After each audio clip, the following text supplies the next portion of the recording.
Yes, good evening, ladies and gentlemen. Thank you very much for joining this presentation. My name is Austin Williamson. I'm Vice Chair of Home Counties North East Region. I've got my colleague here, Dave Parry, who is Chair of Home Counties North East, and also Tony Sullivan, who is the Treasurer for our committee. Sophie Parry is going to do hopefully a very interesting presentation on external lighting and light pollution. Sophie is head of Trilux Akademie for the UK, and any questions will be taken at the end, if that's okay with the people here. And also Ella and Mohammed will be taking the questions over chat. So without further ado, I'll hand you over to Sophie. Thank you.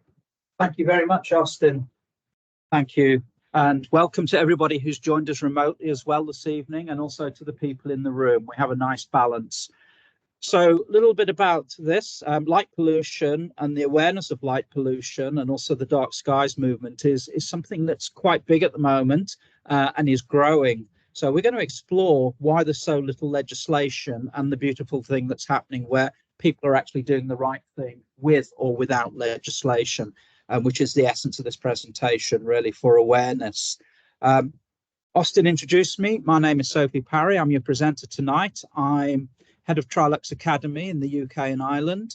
I'm also the chair of the Technical and Publications Committee for the Society of Light and Lighting. So if you're familiar with all of the guides such as LG 7 for office and LG 12 for emergency lighting, the lighting handbook, the code for lighting, it's my team in CIBSE and SLL that maintains all of the lighting related documentation with periodic updates, and also we introduce new publications from time to time, and there's about 14 of us as volunteers that keep that side of CIBSE going. So without further ado then, I will start this evening's presentation. Hopefully the tech doesn't let me down. So we'll start off by looking at legislation, and that won't take long actually. There's a little bit on product, a little bit on application, and then we will move from legislation to standards and best practice. And there is a subtle divide. Standards are not legislation. They are there for the guidance of professional engineers, and you could choose to follow them, or you might deviate slightly from them if you have engineering justification to do so and you're prepared to stand by your decision. And then we'll then look at limiting light pollution. What is light pollution? How do we limit it? And once we've sort of understood the subject and know where we are at the moment, we'll then look at the dark skies movement and how it's starting to bring itself into the world, and how people are adopting it voluntarily to do the right thing. And I will explain the reasons why we need to do this. And then we'll just finish off by looking at external luminaires, both unlit and lit, and why they are so important to landscape architects in both modes. So why am I even talking about this subject? So if we use this street light as an analogy, if we look at the emitted light, what you've actually got here is the useful light, which is kind of going where you think it should go, maybe down onto the pavement, down onto the road. That's what we expect. But we also get a lot of stray light. So we get some peripheral light here, which could cause glare for motorists, for instance, especially if you're driving down, say, 40 or 50 miles of motorway. If you've got glary light on the highway, it can be quite distressing by the time you arrive at your destination, which means you might be more prone to having an accident, which is not what we want. We've also got wasted light, which is what we call sky glow, where the light's just going straight up into the sky, and that's actually no use to anybody. But it is wasted energy, and it also has an associated tag of operational carbon, which is not useful when, as a nation, we are supposed to be heading towards net zero carbon by 2050. So we're doing ourselves no favors there. And then, of course, we've got backscatter light, which is usually intrusive or nuisance light, particularly in residential areas where it may be going through people's bedroom windows at night and affecting their ability to get a good night's sleep, unless, of course, they've got solid blackout curtains or blinds or something like that, which most people don't have. So it just goes straight through. So there's a lot going on there. We only really should be doing that. We can't totally eliminate everything else, but we can go some way to significantly reducing it and all the benefits that would come with that. So that's what planet Earth looks like from space at night. This is obviously a photo montage where everything, you know, a series of photographs have been stitched together. And you can see where most of the sky glow exists. It's usually in the Northern Hemisphere. It's the more industrial countries. So, you know, East Coast USA, Middle USA over to Chicago and the Great Lakes are big offenders.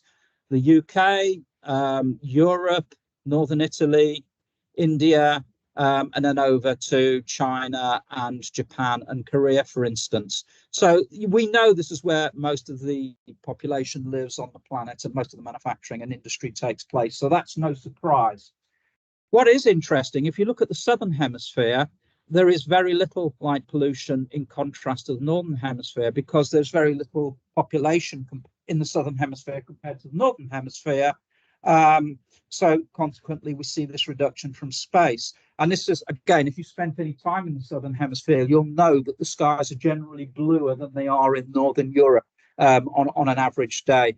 And if you go to Chile, they have the clearest, bluest skies in the world, which is why some of the best observatories in the world are in the Atacama Desert up in the mountains. So you get the best view of space for optical telescopes. So there's a reason that these telescopes are mounted in some of these remote parts of the world. But, you know, what we're actually seeing there as engineers is stray light. We're lighting space unnecessarily. We're wasting energy, which somebody has to pay for, and we're generating operation, which is not good for the planet and not good for our efforts towards net zero carbon. So what we're trying to do is reduce that as far as possible, amongst other things. So what legislation have we got to help us combat this? Well, very little as it happens. We have something called eco-design, which is legislation which was developed originally in the EU when the UK was part of the EU. It has survived Brexit, so we just call it UK eco-design in the UK now, so we didn't drop this one. So it's very much part of the UK legislation scene. But what it does, it talks about any product by eco-design legislation. And what we'll find in the 2021 version is that an LED light source for general purpose use should be around about 120 lumen watt for efficacy purposes. But then there's a whole series of cumulative exceptions and concessions you can apply depending on the type of light source. So it could be a high CRI light source, could be a directional light source, or a more specialized light source, for instance, with a very low correlated color temperature. So you start to move downwards from 120 lumen watts quite easily when you start applying these concessions.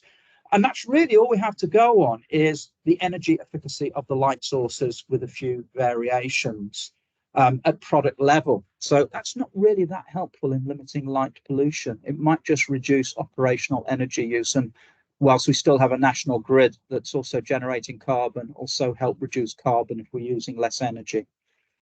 So if we move away from product legislation to application legislation, we have something called the Clean Neighbourhoods and Environment Act. And part of that deals with light trespass.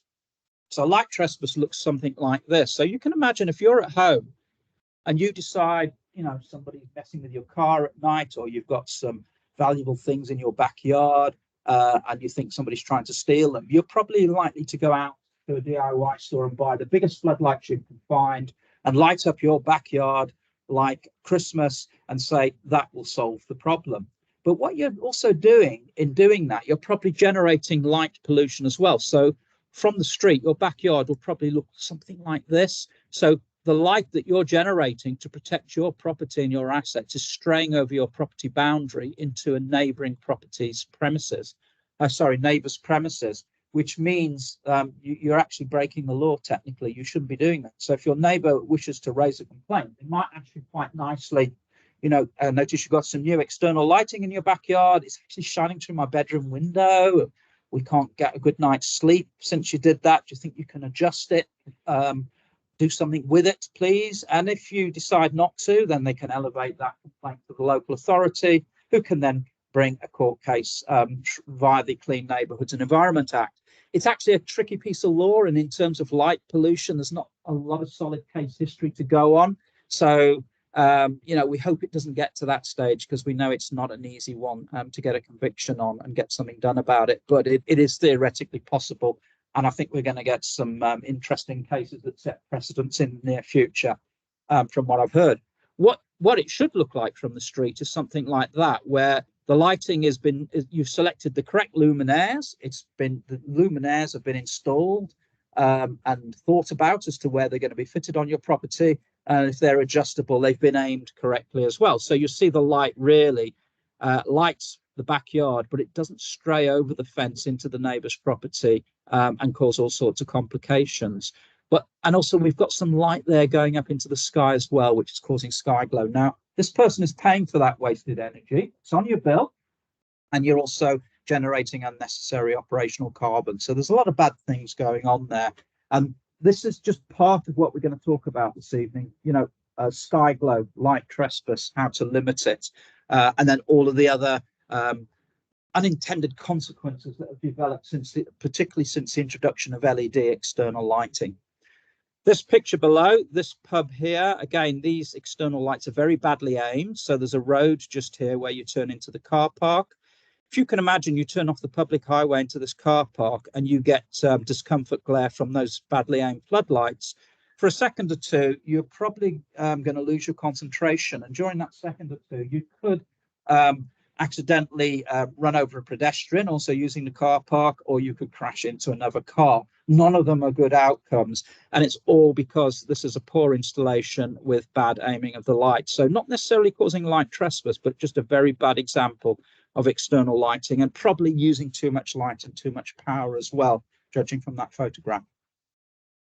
So this is an interesting piece of one that comes up quite often, legislation regarding bats, which are illegally protected species. So what you can't do is just go and do an external lighting scheme and spray light everywhere and just totally ignore the fact that there might be a bat roost within your project boundaries. That's against the law. What should happen on a project, if you're a designer and a planner, you should say in the early stages, okay, so we're doing an outside lighting scheme, say for this school or this country hotel. Do we know if there are any bat roosts in the area? And somebody's either going to be able to tell you, yes, we had an ecological survey done recently. Here's a drawing. These are where all the bat roosts are. This is their foraging route. This is their foraging ground. And this is the type of bats that we've got, because there are more than one type of bat and they fly at different heights relative to what species they are. And with that information, you have to then design the outside lighting very, very carefully in relation to where the bat roosts, the foraging route, and the foraging grounds are. Because if you don't, what will happen is because bats are nocturnal, when it comes to feeding at night, they tend to fly from the roost down the foraging route to the foraging ground and back again and feed themselves and the other bats in the roost. Now, if they poke their little heads out and they're bathed in white light, they still think it's daytime. And because they're nocturnal, they won't make that foraging journey, which means they'll get hungry and eventually starve. And this is one of the reasons we started to see a depletion in population. They were fooled into thinking it was daytime when it wasn't. So we have to light the areas where bats are very sensitively. If we don't have the information presented to us early on, we would have a duty of care to employ an ecologist who would come and do a nighttime bat survey and tell us what we've got, where they are, and probably from past experience make some recommendations on how to do the outside lighting relative to the bats. And when I've hit that situation in the past, I normally ask the local authority to recommend an ecologist, because they will write the report in such a way that's acceptable to the local authority when you go for that final planning permission, and show that you are aware where the bats are and your lighting is sensitive to that fact. If you totally ignore it and just blunder in and put big lighting everywhere externally, and then people say later on, there used to be bats, we've had a report done, they've gone, then you are open to prosecution, which is going to be expensive. And also you'll probably be hit with a civil suit for all the remedial work required as well. So bit of a double whammy. So it pays to get it right first time and be aware of the protected species of bats. Please move on. See if I nudge it on this one. Yeah. So standards and best practice. So the workhorse standard for most outside lighting schemes, and I'm not talking about highways here, I'm talking about external lighting schemes within the realms of a property rather than adopted roads. So the one that we mostly go to is EN 12464 Part 2. So this is the light and lighting standard for workplaces. So not necessarily domestic settings, more workplaces. So if we're doing industrial and commercial projects, this is the one to go to. Now, it doesn't say much about light pollution. In fact, it's a bit long in the tooth now. If you look closely, you'll see it was last updated in 2014. And it's actually being updated and rewritten at the moment by the various standards committees around Europe, and of which BSI is a part. And we are expecting to see an update to the workplace lighting for external environments later on this year. And I have seen a sneak preview of the draft, and there's quite a lot of information in there about environmental sensitivities and also lighting zones and limiting light pollution, a lot more than there was before, which shows me that over the last 10 years, this subject has just grown and grown and grown, and it will be reflected later on this year when we get the new BS for external lighting in the workplace. Two other very useful documents that you can download for free from the ILP's website, the Institute of Lighting Professionals, are GN01, the reduction of obtrusive light. So this is probably their most popular download. And this is a favorite of local authorities. So local authorities, quite often in their planning permission, they will say that the external lighting should follow the best practice as found in GN01, the reduction of obtrusive light. And also they should be able to tell you which environmental zone in the range E0 to E4 that your project actually sits in. And then this document will give you all the technical information you need to design a lighting scheme relative to the environmental zone that your project sits in. And quite often the local authority will want to see evidence that you have thought about the external lighting. So usually they like to see a general layout of the external lighting on 1 to 200 drawings, perhaps the basis of a luminaire schedule. And this will just show that the light has been nicely limited to within the boundaries of the project, and isn't spilling everywhere else and causing sky glow as well. The last time I got heavily involved in that was London City Airport, where I did some early work, and Newham, London Borough of Newham wanted to see an early outside lighting design and luminaire schedule as part of the planning application, because it's very close to residential areas, and also there's some environmental sensitivities where it borders onto the River Thames as well, which is another story which I'll come to later on. So that, and another very useful document which is free to download from the ILP is all about bats and artificial lighting at night. So this is a relatively new publication. It was written in consultation with the Bat Conservation Trust. And again, this reinforces what I've just told you, plus a lot more technical information on how to design lighting in bat sensitive areas as well. And as I say, these are both free to download from the ILP website. So anybody designing external lighting should have at least these two documents available to consult as part of the design process. So for the people in the room especially, can anybody tell me what you're seeing in the sky in that picture? Yep, not many people can tell me that. That's the Milky Way. Has anybody ever seen it from the UK? Yep, 2 people. Wow. Again, it's not very often I get that reaction in the room. You used to live up in Northumberland, yeah? Okay. I only saw it about 12 years ago, and I had to be on a boat in the Red Sea, equidistant between Egypt and Saudi Arabia, and the skipper of the boat was actually doing astronavigation, and he was showing me how he navigated by the stars. And I said, "What's that big smudge in the sky?" And he said, "We don't know." And it turned out it was the Milky Way. So only recently I've been introduced to it, and I had to be in a remote part of the world before I got to see it. But the sad thing is, because of light pollution and sky glow, particularly the younger generations and people who live in and around sort of suburban and city areas, they have never actually seen the Milky Way, and they don't see many stars anymore because of all the sky glow and light pollution that we have with external lighting. And the interesting thing about LED lighting is that it is relatively cheap compared to the cost of luminaires from years ago before LED came along.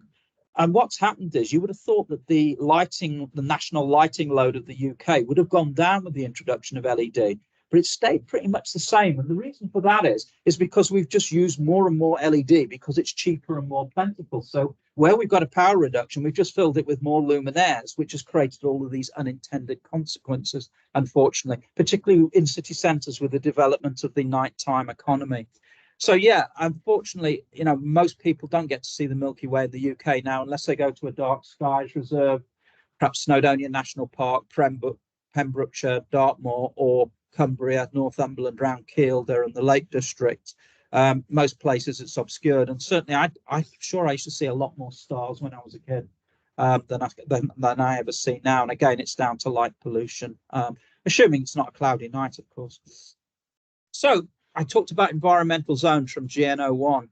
So this is what we have here. So they actually started off in the CIE, which is an international organization that develops best practice lighting information. Most developed countries are members of the CIE. It's actually a French acronym. It stands for Comité International de l'Éclairage. I think I pronounced that correctly, but basically the International Committee for Lighting. And they produce a vast series of documentation, usually quite technical, very matter of fact, semi-scientific, so very difficult for engineers in practice to just read and apply. But this normally forms the basis of guidance documents. So we normally take standards or CIE documents and we sort of convert it into easier to understand language and more practical language so we can apply that guidance on projects with a bedrock of internationally recognized standards. And this is where the environmental zones come from that you'll find in GN01. They originally come from CIE 150. So what we've got in GN01 is this table 2 of environmental zones. And your local authority should be able to say to you, your project sits in one of these environmental zones. So it might be an E3, a suburban setting. So if you know that, you can go to GN01 and it will tell you what you need to do to engineer your outside lighting to comply with an E3 environmental zone, for instance. And you can see if you start at E0, that's the most punitive one. That's what we call a dark skies reserve. So it could be a national park. Somewhere, as I say, such as Snowdonia or up in the northwest or the northeast of the country, well away from the towns and cities, and therefore less light pollution. And they, those national park authorities, they are stakeholders in the lighting design. They want to know what's going on. They will have a say in what you can and can't do. And I will show a case study later on where a national park got involved and what they wanted. And it comes right down to E4 urban. City centres are quite challenging as well because a lot of facade lighting is designed to support the nighttime economy, to encourage people to come into the cities to spend money. And again, you might say, but there's no wildlife in city centres. What's the big deal?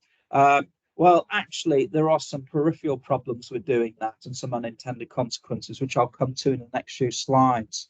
But yeah, you should always know this as a starting point for your design. And if you don't know it, your local authority should be able to tell you if they haven't already done so. It's done it again. For some reason, it freezes on the computer. Okay, so I talked about the CIE method, which most of the world uses, certainly right across Europe. But has anybody in the room done a LEED certified project? So this is the American equivalent of BREEAM. Yeah. So you've probably heard of BREEAM, which was the first sort of all building certification scheme that goes above the building regs and a lot of other things.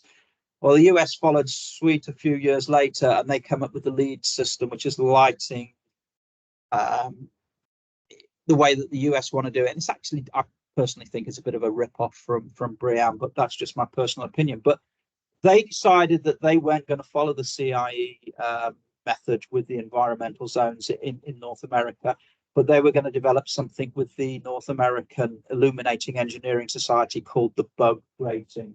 So if you do a LEED certified project, usually for an American client, but not unusual in the UK, Republic of Ireland, or the Middle East, or anywhere in Europe for that matter, they're likely to say, oh, for the external lighting, for the LEED certification, we're going to give you a bug rating that you can't exceed. We need to see evidence in your design that you haven't exceeded the bug rating that we're about to give you. And I think bug rating, what's that? But it actually stands for backlight, uplight, and glare. And it looks something like this. So if we go back to our hypothetical street lights, we're going to have a certain amount of light at certain angles that potentially causes glare. We're going to have some backlight, and we're going to have some uplight or sky glow as well. And it's all about saying how much of this is going to be acceptable, on the LEED certified scheme relative to where it is as a project site. So it looks something like this. So this is an output from AGI 32 modeling software. So yes, most lighting schemes are modeled in proprietary software. You may have heard of Trilux and Relux. They work best for internal projects. If you're doing big external schemes, then you're likely to use something like Lighting Reality or AGI 32. AGI 32 is good because it automatically tells you what your bug rating is for the scheme you've just designed, because AGI 32, funny old thing, originates in the USA. So it's pretty much aligned to bug rating, which is useful. So there it is there in the summary for a lighting scheme. So you'll see we've got the B rating, so a B2, U1, and G2. And these are the manual tables for all of these. So we've got our backlight ratings in the range B0 to B5, uplight ratings U0 to U5. And then depending on the type of luminaire, 2 different types of glare limitations. So different tables for G, depending on the luminaire type. And what you do is you set these values relative to the nature of your project. And then when you model, the outcome here will tell you what the actual numbers are for the B, the U, and a G. And you either want to equal what the performance spec asks for, or ideally be below it. And if not, then you've got to just perhaps do some more work on your design, move some luminaires around, try a different lantern, etc., until you get the numbers right. And then this is how you would evidence to the lead assessor that, should this project go ahead, you've actually solved it, and you're giving them what the employee requirements wants for the level of LEED certification. So you might come across this one from time to time if you're working for an American client on a LEED certified project. So let's talk about dark skies now. I think we've kind of got our head around light pollution and that. But the reason that dark skies movement is becoming so popular is because people are saying we've had enough. We are hearing about these unintended consequences of light pollution. And they are a lot far reaching than we ever imagined, and we'd like something done about it. So it starts off here with this rather cynical looking document published as guidance by the UK government, Artificial Light in the Environment. We know there's too much artificial light in the environment going in the wrong places, but they choose to use Van Gogh's Starry, Starry Night as the cover. I'm assuming that's aspirational. That's perhaps where we want to get to. But yeah, that's the cynic in me coming out. And then something interesting started to happen last year, which has kind of fizzled out a bit, in my opinion. So the House of Lords, they have a scientific committee. They said basically to 2 industries, we're hearing lots of concerns about the unfortunate side effects of artificial light, and also noise, background noise, and the effects on human health. Can people from industry come into the House of Lords and explain to us what's going on and what needs to be done and what these consequences are? We'd like to understand it better because we may need to legislate and tighten things up. So a deputation was picked from the UK lighting industry, went off to the House of Lords, presented the case, and then just before Christmas, we got a letter back saying, well, we've considered your arguments, and as far as light pollution goes, we don't think there's a strong enough case for us to legislate any further. And there's also a lot of unanswered questions. There's no research to cover it. So what they effectively did was kick it into the long grass, which is not helpful. We were hoping for something better than that because we do know there is a problem. So we actually had a meeting in the lighting liaison group 2 weeks ago. And we decided as the interface between the lighting industry and the UK government that what we would do is we would round up all of the standards and guidance and legislation and see if we could identify the gaps, because the government couldn't actually tell us where the gaps were. It was just a general statement. So we're going to do that gap analysis. And then we're going to look if there's research opportunities through the CIBSE Research Fund and possibly in collaboration with the university and fill those gaps and create the best of the best practice and guidance for the UK, because people actually want this. They want to do the right thing, whether there's legislation or not. Most people will want to do something. And at the same time, just before Christmas, this document was published by the EU. So they admit that there's a problem as well in the EU member states. They produce some guidance on light pollution mitigation, but it isn't actually law in the EU. The law generally sits at country level, and different EU countries have more stringent laws than others. Some interesting stuff in France, for instance, but that's another story. But what we are seeing is the rise of these umbrella organizations. So there's two really of note. There's the International Dark Sky Association, which started in the USA, and as its name implies, has gone international.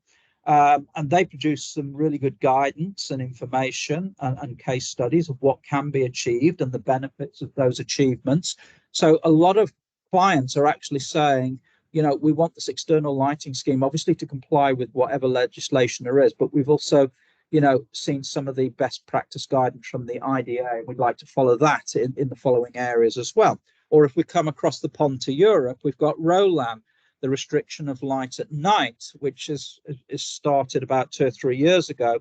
And this is actually the one that the Society of Light and Lighting also endorses as well. So we've signed up to their manifesto, and we believe that ROLAN is right for Europe, although the IDA do operate in the UK and Europe as well. As a society, we are backing ROLAN. And they've got some really good stuff on their website as well that you can download and have a look at. But yeah, there is still some research to be done. We do acknowledge that. But what we do know so far is, in terms of unintended consequences, particularly of LED lighting and the science-based research that has been done so far, is that undoubtedly LED lighting can cause disruption to nocturnal wildlife. So we are starting to lose species. It's going backwards for certain types of animals that operate at night. It's also disrupting the human circadian cycle. So if any of you are familiar with lighting in the daytime, and particularly the WELL 2 standard, where they talk about providing melanopic lux, which also comes from the sun, by the way, in daylight. Melanopic, a certain amount of melanopic lux is a good thing in the daytime because it helps realign our body clock. It's one of what they call the Zeitgebers that help realign our body clocks and inform our wellness. But what we don't want to do is go ahead at night with high CCT external lighting that also has a high light content that continues to pump melanopic light into areas occupied by human beings at night, when nature doesn't actually do that, because we're then going against nature and we're introducing medium to long-term health problems. And I'll come to that in a bit more detail. And then the other lamentable one, which doesn't have a direct effect on our health or our economy to a certain degree, is the loss of nighttime sky view because of sky glow and general light pollution. You could argue that it does affect the economy, because we do start to see in some parts of the world this rise in astrotourism as well, where people particularly go to certain places on the planet because they're into astronomy and they want to see the stars and see something perhaps they haven't seen before. So obviously you don't want a lot of light pollution, otherwise that business model isn't going to work. And then again, when we come to highways lighting, again, if you've got very glary updates, then you could have compromised vision when driving at night if you've got a lot of peripheral or discomfort glare. And we see this quite often on highways, where the name of the game was to replace the old lanterns, usually low pressure sodium, the yellow stuff, or maybe it was high pressure sodium, a bit sort of orangey white, or other forms of discharge lighting, which were quite energy hungry by today's standards, and also being phased out between now and 2027 because of the mercury content. So pretty soon you won't be able to buy them legally anyway, which creates a massive problem for highways authorities and local authorities, for instance. So what the name of the game was, starting about a decade ago when LED arrived, was, okay, if we take the old discharge lantern off that column over there and put an LED direct equivalent on it, all we've got to do is reconnect it to the existing cable, No builder's works involved. It's the same column, the same spacing, away we go. And it kind of worked, because when you switch them on, it lit everywhere up. But it was the light distribution, for a variety of reasons, is different with LED lighting compared to older technologies. So you could have ended up with less illumination, too much illumination, poor uniformity, and also introduced glare where perhaps there was little or no glare before. So you may be saving energy, but the quality of light has rapidly gone downhill with some of these upgrade installations, because the only name of the game was to save some energy as cheaply as possible. So a lot of these unintended consequences have actually been attributed to LED lighting sources. So, you know, not necessarily specifying the correct LED light source, and also poor external lighting design. So those are the two major contributing factors. So let's look at this a little bit more technically. So if I just go back one, what we've got there is the visible spectrum of light. This is basically what daylight looks like scientifically. It starts at about 400 nanometers, just as we leave ultraviolet behind and come into the visible light spectrum. And around about 750 nanometers, we start to go into infrared, which we can't see either. So between 750 and 400 is roughly the visible light spectrum, which we get from nature. And within that visible light spectrum, there are two notable components. So this first one is the photopic component. This allows us to see, allows our vision to operate during the daytime.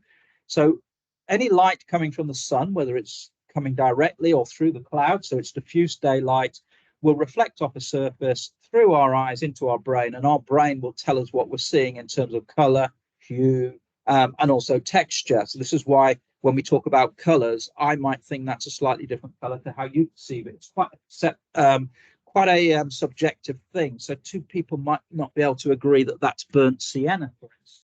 Yeah. But that's another story. So this is important. It's in nature, and it's in electric lighting as well. You wouldn't be able to see me if there was no photopic content in this lighting. But what we've also got in nature as well is this melanopic content down here towards the blue purpley end of the spectrum. Now, there's also melanopic light, which doesn't actually aid vision. It's used by certain sensors in the back of the eye to recalibrate our body clocks, and also to suppress or release certain hormones in our bodies at certain times of the day to make us feel more alert. So it's a primeval response to something that's always been in nature. And unfortunately, we also generate melanopic light unwittingly with electric light as well. And particularly with external light, when we switch it on at night, in nature, at night, there is no melanopic light, but we are reintroducing it. We are going against nature if we specify the wrong type of LED light source, which causes all of these unintended consequences. So a lot of the early LED lighting, particularly that used externally, was around about 6,000 Kelvin, 6,500 Kelvin. It looked a very sickly clinical white with a bit of a blue tinge around it. And people used to say, oh, that LED lighting with that blue tinge, that's not right. There's going to be a problem there. But nobody could quite articulate why. But we know why now, because we're actually, you know, by using 6,500 K, those luminaires are a little bit more energy efficient than, say, the same luminaire at 3,000 K. And the name of the game early on with LED is less maintenance, less energy. Those are the only two criteria we really need on this project. But then we learned there's a little bit more to it. So by sustaining this melanopic content with external lighting at night, we're doing ourselves and nature no favors. And let's just look at some. So these are what we call spectrometer readouts for light sources at various different color temperatures. So if you're not a lighting person, you might go into a famous DIY emporium and pick up a replacement light. And it will say on the box warm white, or it might say cool white. And more lately underneath it, it's also given a number with a K on the end, which is Kelvin. So that's the absolute color temperature measured on the Kelvin scale. So if it's warm white, it might say 3,000 Kelvin, 2,700 Kelvin, for instance. The information is getting a little bit better rather than just a subjective suggestion. But if we look at it from a color temperature point of view, I mean, this one here is crazy, 20,000 Kelvin. They did appear for a short while, But you can see there's an absolute massive melanopic spike there and very little photopic content. So a very electrically efficient luminaire, but very dangerous nevertheless in terms of unintended consequences. If we come down to say 6000 K, we've got more photopic light, but we've still got this massive melanopic spike, which we don't want at night. That's going to cause all of these or contribute to unintended consequences. So when we come down to 3000 Kelvin, we've got a lot more photopic light. It's a warmer, reddier, oranger light, and the blue spike is still there, but it's massively suppressed compared to where we are down here.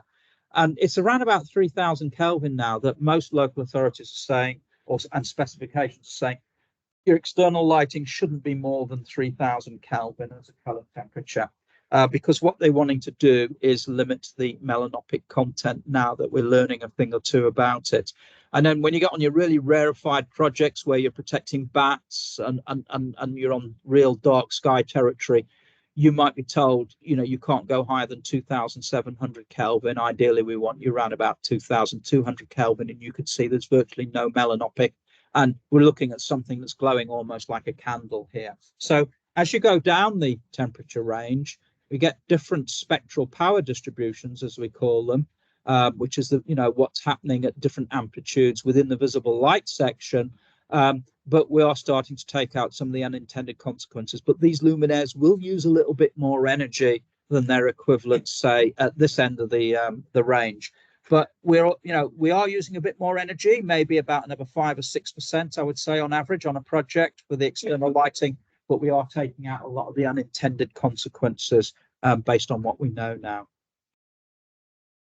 So let's kind of have a look then and talk about some of this from the real world. So in the daytime, I know we don't see the sun much in a cloudless sky in Northern Europe, but generally speaking, whether we got cloud cover or not, Northern Europe, we generally, if we took a light level meter outside, we should be able to measure between about 80,000 lux and 120,000 lux. Now, people say to me, how can that be?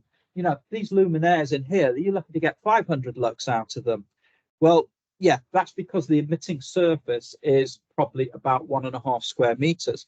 If you go outside, the emitting surface is the whole sky dome as far as you can see in every direction. So the emitting surface for the light actually distributes the light over a much larger area. So we get a higher reading, but it's a lot easier on the eye unless you look directly at the sun, which I'm not advocating you do. However, at night time, when the sun goes down and our outdoor lighting comes on, in nature, we're only relying either on a full moon or starlight. So a full moon gives us on average about 1/3 of a lux. And just if there's no moon and you're just relying on stars, it's about 0.001 of a lux. Now, the human eye can cope with this range. It's quite a dynamic device to be able to cope with this range of light. But it is designed to know when it's daytime and nighttime. So what we generally do with electric lighting is we prolong daytime so we can keep our activities going longer. But we need to do it very, very carefully. So what we don't want to do is have external lighting at night that's still pumping out all of the melanopic lux and trying to emulate the sun at night when the sun isn't actually around to do that, because there is no melanopic lux to speak of coming from the moon if we've got moonlight. But we are pumping all this melanopic lux into the environment at night, and you can see all of these tables here. This is where the research has been done. And this, I came across this one a few years ago. There was a big project in London called the Illuminated River Project. So all of those notable bridges across the River Thames, the City of London and the General Council, Westminster and co, they wanted to illuminate all of those bridges for the nighttime economy. So strings of LED lights, a lighting control system that could change color, so the colors could be set for different events to mark the occasion and theme them. Which meant a lot of light, actually. Yeah, it looks spectacular, but again, we were just starting to learn about unintended consequences. And one of the things that was said very early on was, you need to be careful about the marine life in the River Thames with your lighting. And we were like, what are you talking about, dirty old Thames? What marine life? And then we were quickly corrected and told, well, actually, over the last 20 or so years, we've been cleaning up the River Thames and we've reintroduced fish stocks and other marine life has come back. So yes, there is marine life in the River Thames, and we don't want you to mess with it with your lighting. So you need to employ somebody called an ichthyologist, who's a fish expert, to come in and do a survey and tell you what species of marine life we've got in the River Thames, in and around the bridges, and where they hang out, because you need to be careful with your lighting that you don't start putting melanopic lux on just under the water, because most fish are just below the surface at night.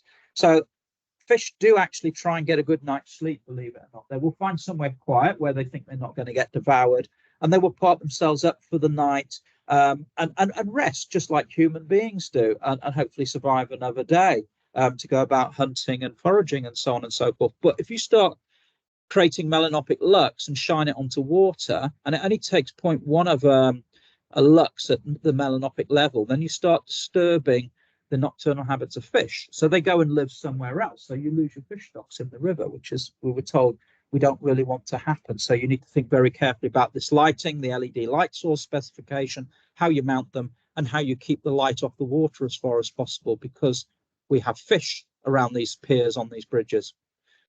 In terms of amphibians and geckos and small reptiles, the research is still being done, so there's not much to say about that. But another interesting one is birds.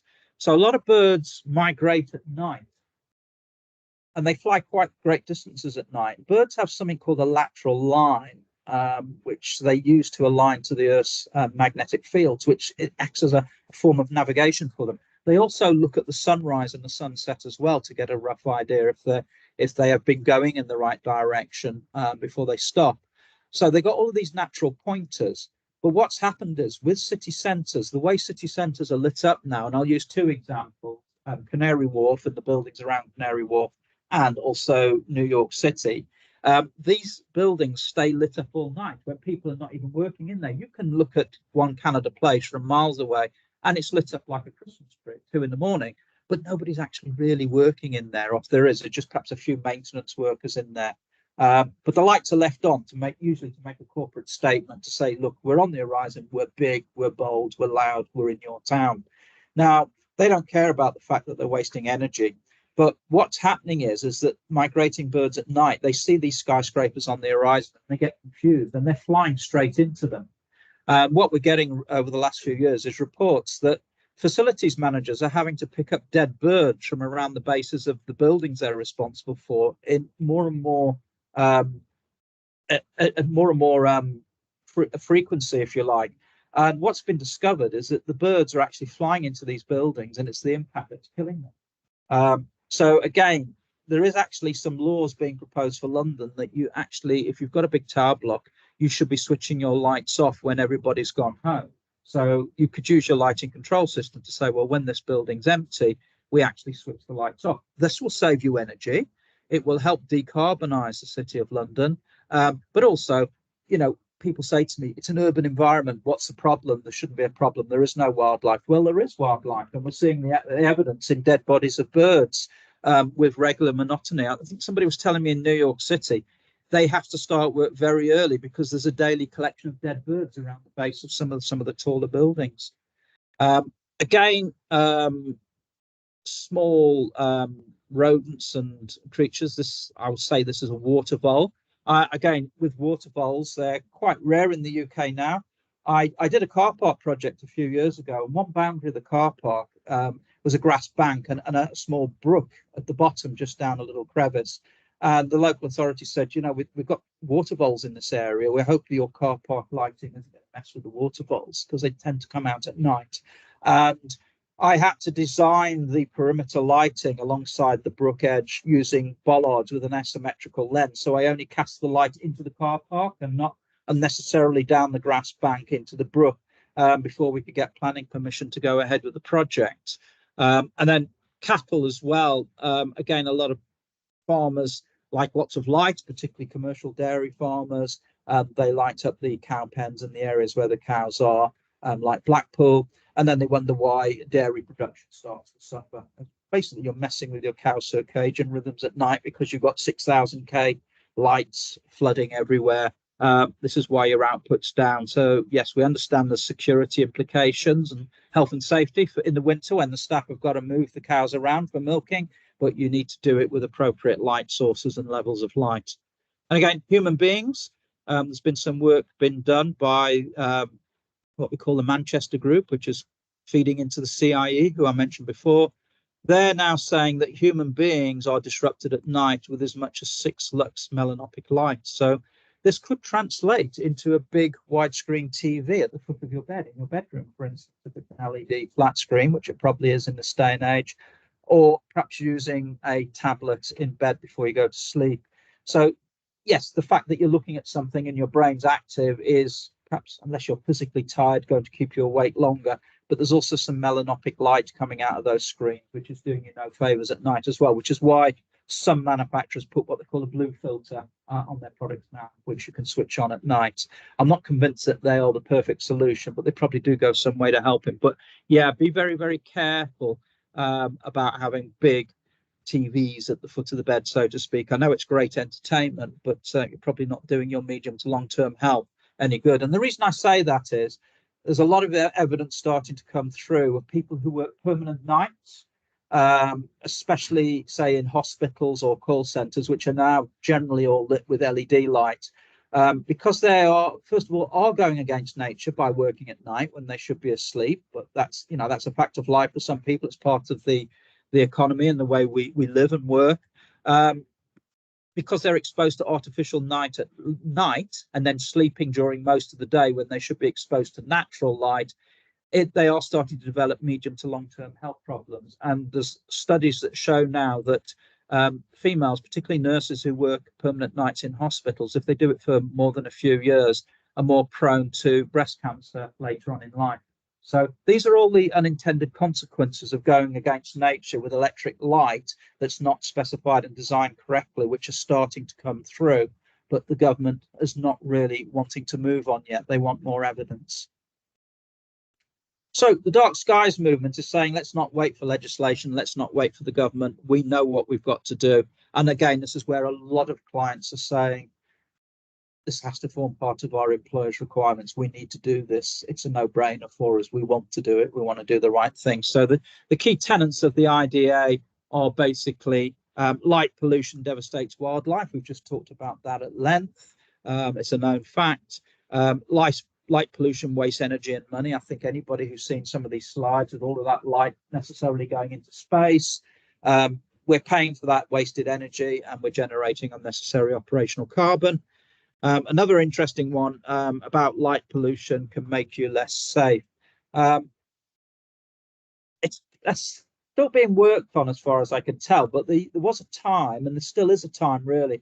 We have something in the lighting industry called Secure by Design, which is a lighting specification which is written for and promoted by APCO, which is the Association of Chief Police Officers. And the general view for years has been the more you can light an area, the more secure it's going to be for the people in the area. But it's starting to emerge that actually you can light an area to a certain level, and then once you go through a certain threshold, it really doesn't make that much more difference. You're lighting for lighting's sake. It's costing more capital and operational costs. You're generating more operational carbon. Because really what you want to do is light areas so that people can't hide in the shadows and people feel safe to walk from A to B because it appears to be lit to a certain level. Just exponentially increasing the light isn't necessarily a good thing, so long as you've got enough light for CCTV cameras to operate, and they do operate at very low light levels these days, you're generally okay, unless it's a high security area, which is an exception, which could be like a prison or a military base or a bonded warehouse or something like that, but that's not every other building. So we are expecting to see some changes there, and I was speaking to somebody the other week who's very close to the Secure by Design specification for lighting, and they are going to actually table that we need to move away from the old sledgehammer approach with APCO and maybe start to just take on board some of this more recent research and refine that document. Light pollution may harm your health. We talked about that as well. So it does affect human beings as well. We are generating unnecessary melanopic light at night, which is affecting us and can cause medium to long-term health problems. And again, it's wasting energy. And then, of course, light pollution robs us of our heritage. So this is particularly true of dark sky sites. or the lack of dark sky sites and people actually being able to see stars and planets in the sky at night, as opposed to what you might have been able to do 40 or 50 years ago. So what does a dark sky project look like? So this is Plaza Brennan. This is an outward bound centre in Snowdonia, which has recently had a lighting upgrade, and the Snowdonia National Park Authority was also a stakeholder in the project design. The reason I've chosen this project is, I think it's a pretty cool project, but North Wales is also my ancestral homeland. So I know this area quite well. And if anybody's ever spent any time in Snowdonia, particularly in the mountains, they've probably heard of Plaza Brennan. It's kind of one of those hub centres that everybody passes through or calls in to buy something, or maybe treats it as a youth hostel and stays overnight. But the story is something like this. This site has been here for as long as I can remember. So many years. And it's one of those sites that's kind of grown ad hoc, add a building here, extend a building there, usual thing, and it's just spread and spread. And the lighting kind of must have spread with it as well, because some of the examples of lighting before it was upgraded were basically just planks of wood with a floodlight from a DIY emporium strapped on the top in an attempt to light that flight of stairs, for instance. So a lot of light pollution, a lot of stray light. A lot of the lighting was starting to fail, so it was becoming a maintenance nightmare. It was costing a lot of money to run. And, you know, the centre had to bite the bullet and say, enough is enough, we need to upgrade our lighting. So one of the early things they had to do was speak to the Snowdonia National Park and tell them what they wanted to do, who said, okay, you're in a national park, you're in an area of outstanding national beauty, environmental zone E0, please. We'd like to see how you're going to do this before you do it, as an output from the planning stage. So if we sort of look at some examples like this external staircase here, which is very badly lit and would be absolutely treacherous on a wet night or an icy night in winter. You can just barely make out the treads here. A lot of wasted energy, poorly positioned. The same staircase, when it was redesigned, it basically uses lower level of light and also a warmer color temperature as well. So that's around about 6,000 Kelvin. This is around about 2,700 Kelvin. But the lighting has been designed this time rather than just sort of enthusiastic amateurs doing the installation. So we get a better spread of light and a safer staircase to traverse as well. And, you know, looking at some of the overall benefit from site when the project was completed, there has been an overall lighting quality improvement. The people who use the centre, the staff will tell you that. There's also been a 50% energy reduction on the external lighting energy. So they're saving 800 kilowatt hours a year, which equates to 1.9 tons of carbon emissions saved as well, which is good. There's minimized light pollution. And there's minimum impact on biodiversity. So one of the facts that came out of this is that some of the old timers could remember years ago seeing bats in and around the centre, which disappeared over the years. But now that the lighting's been redone properly, the bats have now started to return to the site as well. So yeah, apart from having to bite the bullet saying, you know, as a capital project to be funded here, we need to do it correctly. In fact, we've got no choice because the Snowdonia National Park are quite rigid, like most national park authorities, on what you can and can't do to properties within their remit. There's been a lot of great win-win situations for both humans, business and nature. So that's kind of what we should be striving for where we're out in the countryside. It's not difficult to do once you know how to do it and the products are there. So this is the opposite end of the spectrum. So when I first showed this presentation within Trilux just over a year ago, straight away, one of my colleagues sent me this photograph and a little narrative in an email. This colleague lives in a semi-rural location just outside of Redditch in the Midlands.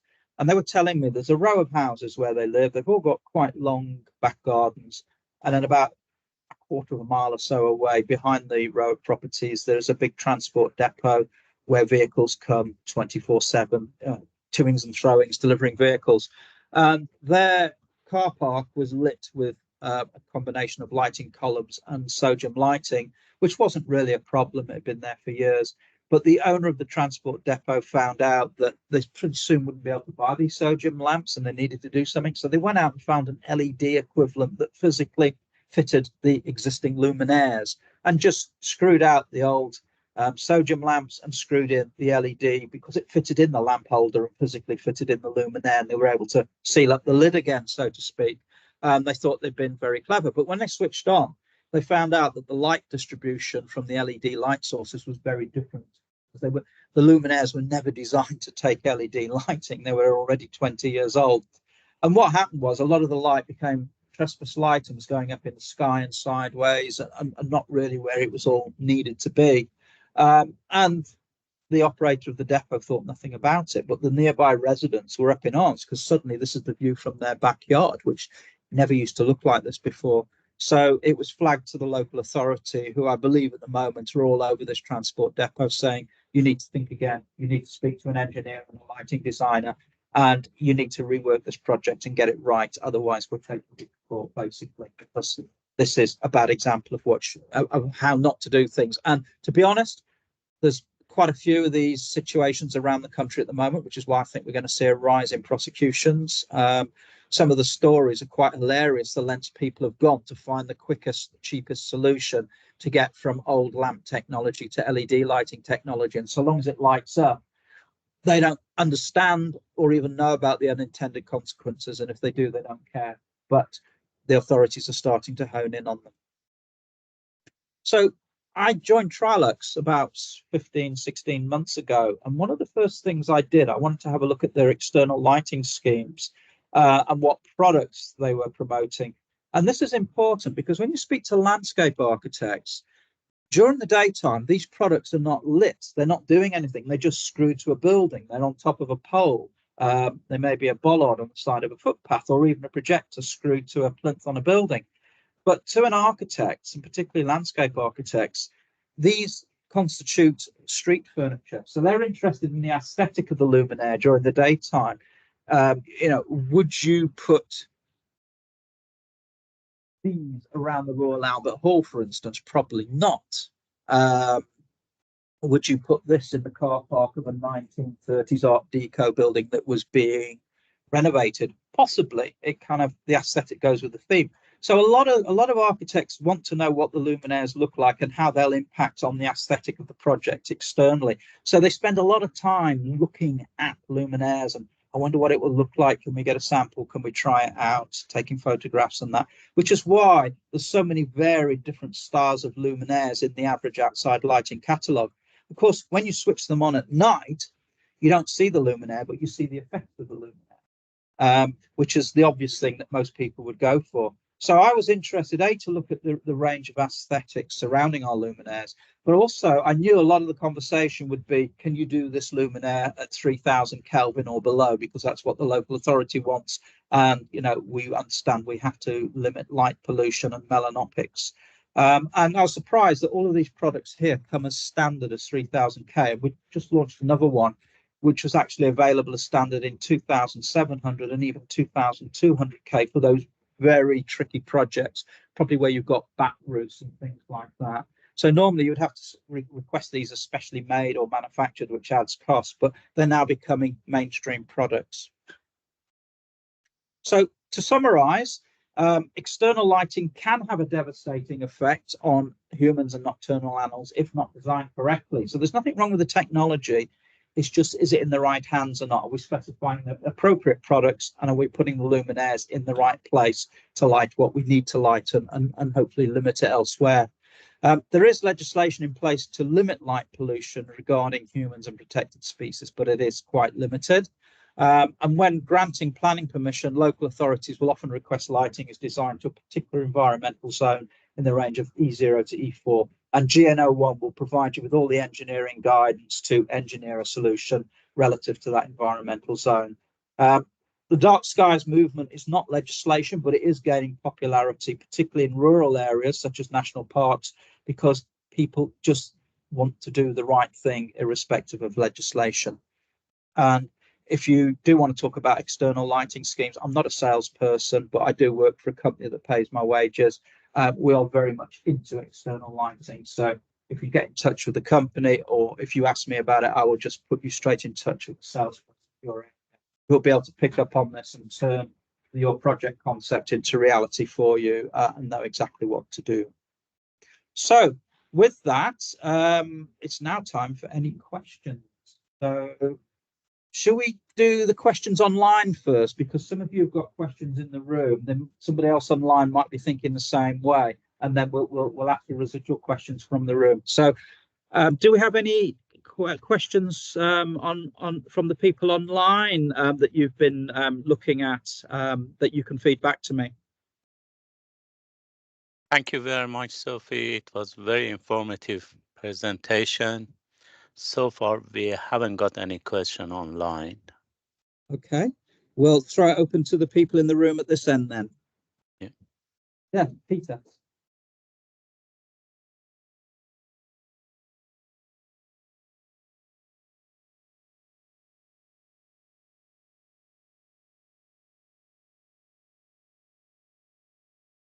Switched on. A few seconds. Look at the sky go a few seconds. Wow, yeah. And they found that only 15% of the sky glow is due to the street lights, which tends to be behind the pressure. Yeah. All the rest was everybody else that had no power. And that was a town where all the street lighting was new. Mm. It wouldn't be as good as that everywhere, but it just showed. Yeah. There's that comment, and the other comment is that in Britain, literally millions of new streetlights have gone in. And the only criteria from the government who they did what known as that's was the amount of power consumption. Yeah. So even though this talk, I've organised talks like this when I was 15 years ago, the thing about what should be, shouldn't be done was known not to such a good extent years ago, and yet there we are with millions of luminaires all over the country, but 4,000K or even above, and they're going to be there for another 30 years. Really.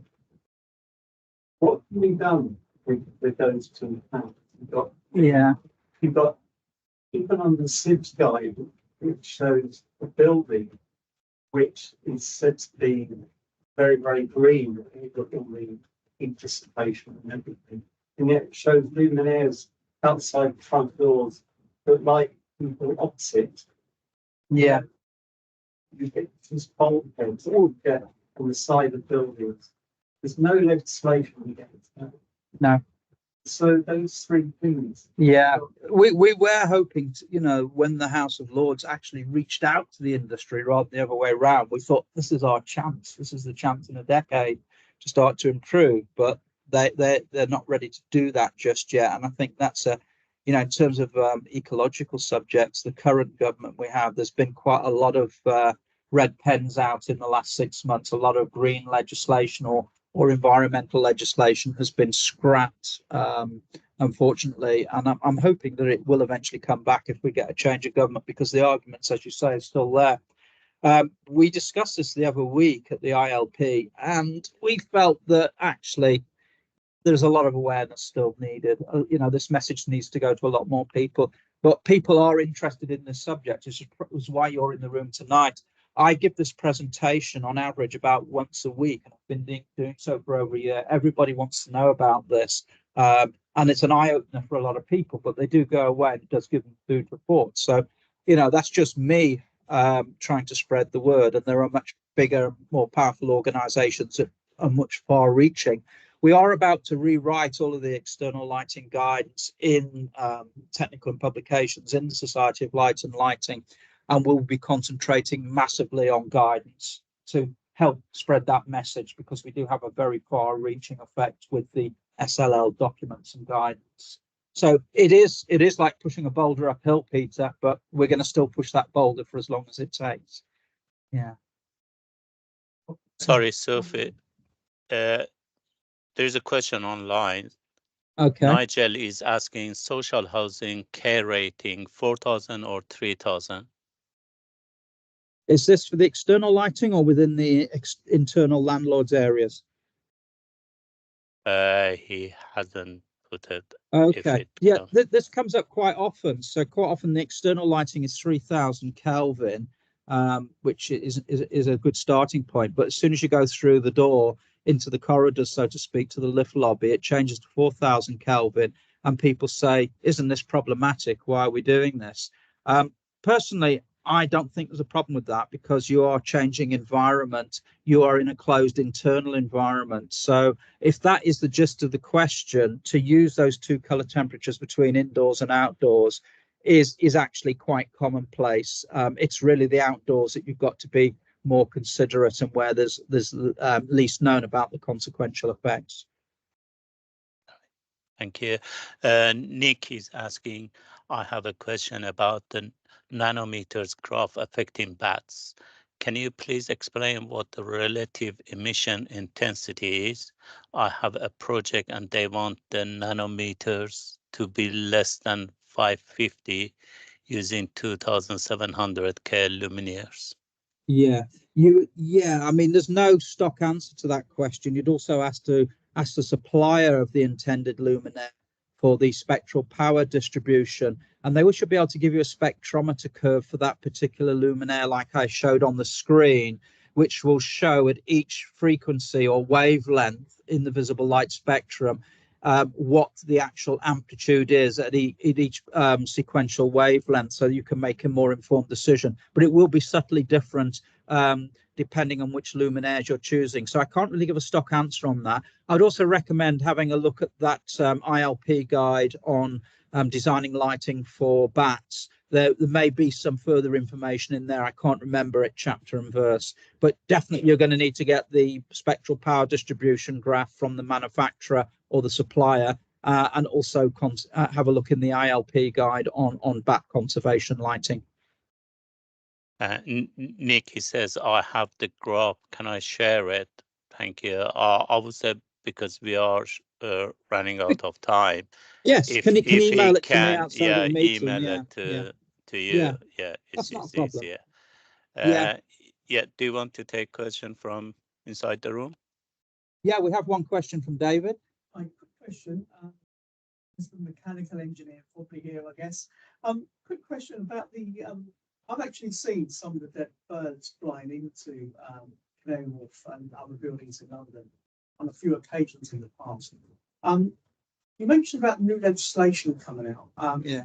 Now, a lot of these buildings, financial services companies, are very big on ESG and green agenda, and obviously quite big in trying to say they're going to do something to save their embodied carbon content.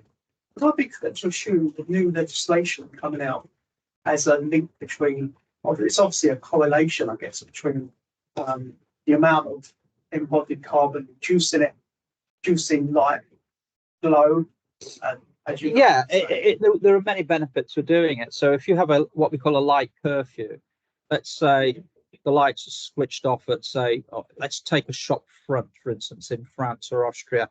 By law, it has to be timed out at midnight. Yeah.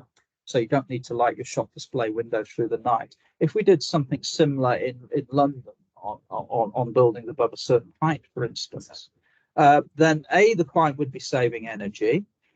By saving energy, they're saving money. By saving energy, we're not generating as much operational carbon, which means the national grid's not working as hard. So less carbon going into the atmosphere courtesy of the national grid. And also they're taking out some of the unintended consequences. So there should be less birds flying into those skyscrapers, for instance, which is never a good look first thing in the morning. And also light pollution is not just caused by external lighting. Light pollution is caused from lighting within coming through windows at night, which is classically what you see with tall buildings. So yeah, and this is being proposed at the moment. So we don't know if it's going to get through and signed off by City Hall and eventually become a London bylaw, for instance. But we think it stands a pretty good chance. This be like a GLA type thing, or like a guidance now, I guess. Yeah, pretty much. So there's something called the London Plan. So I suspect it will look something like that. Yeah, and probably become a condition of planning in any London borough against certain criteria. Any further questions? So No, we are okay here online. Don't Okay, have we any just more have question. one more in the room. Yeah. Sorry. Yeah. We do. I'm not aware of any credible statistics that come from it. I think we do that to raise awareness around the world. So I think any data from it is probably going to be more anecdotal than scientific. Yeah.